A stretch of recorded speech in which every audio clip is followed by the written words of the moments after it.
আসসালামু আলাইকুম, আমি সেলিম। ভাইয়া, তোমার যদি রসায়নের পঞ্চম অধ্যায়ে সমস্যা থেকে থাকে তাহলে তোমার জন্য এটা পারফেক্ট ভিডিও। এবং তুমি ভিডিওটা শেষ পর্যন্ত দেখো, তোমাকে বুঝিয়ে দেওয়ার দায়িত্ব আমার। তো প্রথমে এখানে যে বিষয়টি উল্লেখ করা রয়েছে সেটা হচ্ছে যোজ্যতা ইলেকট্রন। তো যোজ্যতা ইলেকট্রন কাকে বলে? কোনো মৌলের সর্বশেষ শক্তি স্তরে যতটি ইলেকট্রন বিদ্যমান সেটাই হচ্ছে তার যোজ্যতা ইলেকট্রন।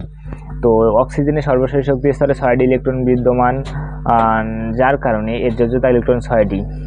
কারণ অক্সিজেনের প্রথম যে শক্তি স্তর রয়েছে সেখানে 2টি ইলেকট্রন বিদ্যমান এবং পরের শক্তি স্তরে 6টি ইলেকট্রন বিদ্যমান, মোট 8টি ইলেকট্রন বিদ্যমান। অর্থাৎ যেহেতু অক্সিজেনের পারমাণবিক সংখ্যা 8, অর্থাৎ অক্সিজেনের ভেতরে 8টি ইলেকট্রন রয়েছে, তাই এর 2টি ইলেকট্রন প্রথম শক্তি স্তরে, পরে 6টি ইলেকট্রন রয়েছে দ্বিতীয় শক্তি স্তরে, তাই এর দ্বিতীয় শক্তি স্তরে হচ্ছে সর্বশেষ শক্তি স্তর, যার কারণে দ্বিতীয় শক্তি স্তরে যতটি ইলেকট্রন রয়েছে সেটাই তার যোজ্যতা ইলেকট্রন। অর্থাৎ সর্বশেষ শক্তি স্তরে যতটি ইলেকট্রন রয়েছে সেটাই হচ্ছে যোজ্যতা ইলেকট্রন। তারপরে এবার আমরা আসি যোজনী বা যোজ্যতা। তো যোজনী বা যোজ্যতা হলো কোনো মৌল বা পরমাণুর যতটি ইলেকট্রন বন্ধন গঠনে অংশগ্রহণ করে সেটাই হচ্ছে তার যোজনী বা যোজ্যতা। যেমন পটাশিয়াম, সোডিয়ামকে আমরা বিবেচনায় আনি তাহলে তার সর্বশেষ শক্তি স্তরে 1টি ইলেকট্রন বিদ্যমান, অর্থাৎ এটাই তার হচ্ছে যোজ্যতা বা যোজনী। আবার আমরা যদি পটাশিয়ামকে দেখি তাহলে এখানেও তার সর্বশেষ শক্তি স্তরে 1টি ইলেকট্রন বিদ্যমান, যা বন্ধন গঠনে অংশগ্রহণ করে, তো এটাই হচ্ছে তার যোজ্যতা বা যোজনী। তো তারপরে এবার আমরা আসি যে যৌগমূল। এক বা একাধিক মৌলের কতিপয় পরমাণু বা আয়ন পরস্পরের সাথে যুক্ত হয়ে ধনাত্মক বা ঋণাত্মক আধান বিশিষ্ট একটি পরমাণু গুচ্ছ তৈরি করে, যা একটি মৌলের ন্যায় আচরণ করে। তো এটাই হচ্ছে যৌগমূল। তো যৌগমূল, তো এই যৌগমূলগুলো যে বিক্রিয়াগুলোতে পরমাণুর মতো আচরণ করে। তো যেমন অ্যামোনিয়াম, তারপরে সালফাইড ইত্যাদি, এগুলো হচ্ছে যৌগমূল। তো তারপরে এবার আমরা আসি যে রাসায়নিক বন্ধন বা রাসায়নিক বন্ধনের কারণ। তো রাসায়নিক বন্ধনের কারণ হচ্ছে যে পর্যায় সারণীতে যতটি মৌল রয়েছে তারা প্রত্যেকটি মৌলেই চায় যে তারা নিষ্ক্রিয় গ্যাসের মতো স্থিতিশীলতা অর্জন করবে।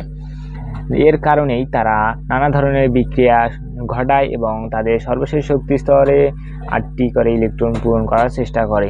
তো এই 8টি করে ইলেকট্রন পূরণের চেষ্টার মাধ্যমেই বন্ধন গঠন করে এবং রাসায়নিক বন্ধন গঠিত হয়।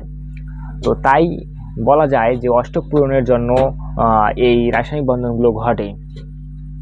তো তারপরে আমরা আসি যে অষ্টকের নিয়ম এবং দুইয়ের নিয়ম। তো অষ্টকের নিয়ম এবং দুইয়ের নিয়ম, এটা হচ্ছে যে খুবই সাধারণ একটা বিষয়। যে অষ্টকের নিয়ম হচ্ছে কোনো মৌলের যৌগ গঠন বা বন্ধন গঠনের সময় সর্বশেষ শক্তি স্তরে 8টি ইলেকট্রন পূরণের মাধ্যমে নিষ্ক্রিয় গ্যাসের ইলেকট্রন বিন্যাস লাভ করে, সেটাই হচ্ছে অষ্টকের নিয়ম। তো অষ্টকের নিয়ম কে কোনো ক্ষেত্রে অষ্টক সম্প্রসারণ এবং অষ্টক নিয়ম মেনে চলে। তো পর্যায় সারণীর 1 থেকে 20 পারমাণবিক সংখ্যা বিশিষ্ট যেই মৌলগুলো রয়েছে সেই মৌলগুলো অষ্টক বা দুইয়ের নিয়ম ভালোভাবে মেনে চলে। আর দুইয়ের নিয়ম হচ্ছে এটা যে কোনো মৌলের সর্বশেষ শক্তি স্তরে একাধিক জোড়া ইলেকট্রন থাকে। একাধিক জোড়া বলতে দুইটা মিলে এক জোড়া হয়, অর্থাৎ 2টা করে ইলেকট্রন, অর্থাৎ তার সর্বশেষ শক্তি স্তরে একাধিক জোড়া ইলেকট্রন বিদ্যমান, সেটাই হচ্ছে দুইয়ের নিয়ম। তো এই অষ্টকের নিয়ম এবং দুইয়ের নিয়ম এই দুটোই স্থিতিশীলতা অর্জনের জন্য ঘটে থাকে। তো তারপরে আমরা আসি যে রাসায়নিক সংকেত এবং গঠনিক সংকেত। রাসায়নিক সংকেত কাকে বলে? যে কোনো যৌগের যে ধরনের পরমাণু উপস্থিত এবং তার সংখ্যা দিয়ে প্রকাশিত যে সংকেত সেটাই হচ্ছে রাসায়নিক সংকেত বা আণবিক সংকেত।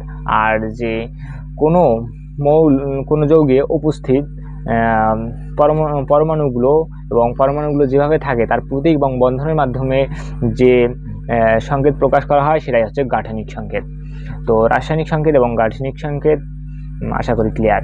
তো তারপরে এবার আমরা আসি যে ক্যাটায়ন ও অ্যানায়ন। তো ক্যাটায়ন এবং অ্যানায়ন এই দুটো একে অপরের বিপরীত, প্লাস মাইনাস অর্থাৎ পজিটিভ এবং নেগেটিভ। তো অ্যানায়ন হচ্ছে কোনো একটি মৌল এক বা একাধিক ইলেকট্রন গ্রহণ করে ঋণাত্মক আয়নে পরিণত হয় এটা। আর যে এক বা একাধিক ইলেকট্রন ত্যাগ করে ধনাত্মক আয়নে পরিণত হয় সেটাই হচ্ছে ক্যাটায়ন। তো ক্যাটায়ন এবং অ্যানায়ন নিশ্চয়ই এটা বুঝেছো, আরেকবার বলি দাও। তো যে পরমাণু এক বা একাধিক ইলেকট্রন ত্যাগ করে ধনাত্মক আয়নে পরিণত হয় সেটাই হচ্ছে ক্যাটায়ন। আর কোনো পরমাণু এক বা একাধিক ইলেকট্রন গ্রহণ করে ঋণাত্মক আয়নে পরিণত হয় সেটাই হচ্ছে অ্যানায়ন। তো ক্যাটায়ন এবং অ্যানায়নের মধ্যে এক ধরনের স্থির আকর্ষণ বল কাজ করে, যার কারণে এক ধরনের বন্ধন করে। এই বন্ধনটাকে বলা হয় বন্ধনের ফলে যে যৌগ সৃষ্টি হয় সেটাকে আমরা বলবো আয়নিক যৌগ। তো অর্থাৎ ক্যাটায়ন ও অ্যানায়নের আকর্ষণের ফলে যে যৌগ গঠিত হয় তাকে বলা হয় আয়নিক যৌগ। তো আয়নিক যৌগ বিষয়টি নিশ্চয়ই ক্লিয়ার হয়েছে। তো তারপরে এবার আমরা আসি যে সমযোজী যৌগ। কোনো মৌলের সর্বশেষ শক্তি স্তরে ইলেকট্রন ভাগাভাগি বা শেয়ারের মাধ্যমে যে বন্ধন গঠিত হয় সেটাই হচ্ছে সমযোজী বন্ধন। তো সমযোজী বন্ধনের এর ক্ষেত্রে এখানে দুর্বল ভান্ডার ওয়ালস বল থাকে, যার কারণে এদের গলনাঙ্ক এবং ফুটানাঙ্ক খুবই কম। অল্প পরিমাণ শক্তি প্রদান করলেই এদের আলাদা করা যায়। কিন্তু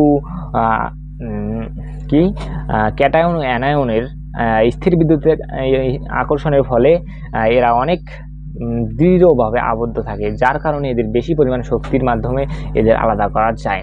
তো আয়নিক যৌগ এবং সমযোজী যৌগ এই দুইটা বিষয় যে বোঝানোর জন্য আমি আরও কিছু জিনিস শেয়ার করি।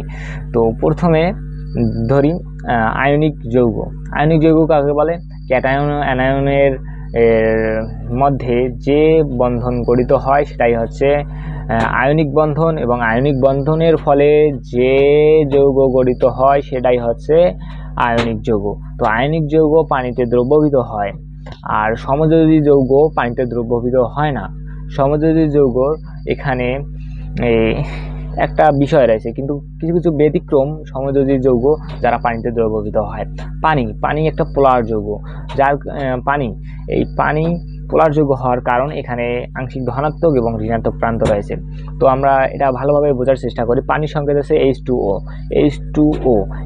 হাইড্রোজেন হচ্ছে পরের সারণীর 1 নম্বর গ্রুপে অবস্থিত, যার কারণে এর আকার তুলনামূলকভাবে বড় এবং এর পারমাণবিক ব্যাসার্ধও বড়, যার কারণে এই শেয়ারকৃত ইলেকট্রন সমযোজী বন্ধনের ফলে যে শেয়ারকৃত ইলেকট্রন দ্বারা পরস্পর আবদ্ধ হয় বা পরস্পরের সাথে যুক্ত হয়, সেই ইলেকট্রনকে হাইড্রোজেন কম বলে তার দিকে হাইড্রোজেনের দিকে টানতে পারে। এবং অক্সিজেনের পারমাণবিক আকার ছোট, কারণ এটি পর্যায় সারণীর একেবারে এই প্রান্তে অবস্থিত, তাই এর আকার আর ছোট, যার কারণে এর পারমাণবিক ব্যাসার্ধও কম, যার কারণে এই শেয়ারকৃত ইলেকট্রনকে অক্সিজেন বেশি বলে আকর্ষণ করতে পারে, যার কারণে অক্সিজেন আংশিক ঋণাত্মক এবং হাইড্রোজেন আংশিক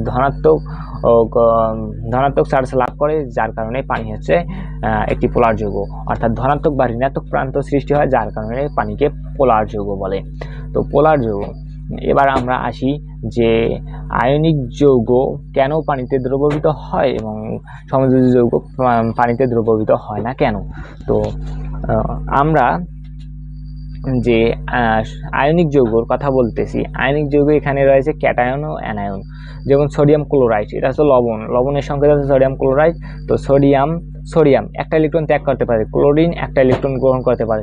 তাই এদের সোডিয়াম একটা ইলেকট্রন ত্যাগ করে, ক্লোরিন একটা ইলেকট্রন গ্রহণ করে, তার ফলে ধনাত্মক ও ঋণাত্মক প্রান্ত সৃষ্টি হয় এবং পরস্পরের সাথে তারা যুক্ত হয় এবং যুক্ত হয়ে সোডিয়াম ক্লোরাইড গঠন করে। তো সোডিয়াম ক্লোরাইড এই যে অণুটি রয়েছে এখানে এখানে কি আছে, আয়ন রয়েছে দুইটা, একটা ধনাত্মক একটা ঋণাত্মক আয়ন রয়েছে, যার কারণে এরা পানিতে দ্রবীভূত হয়।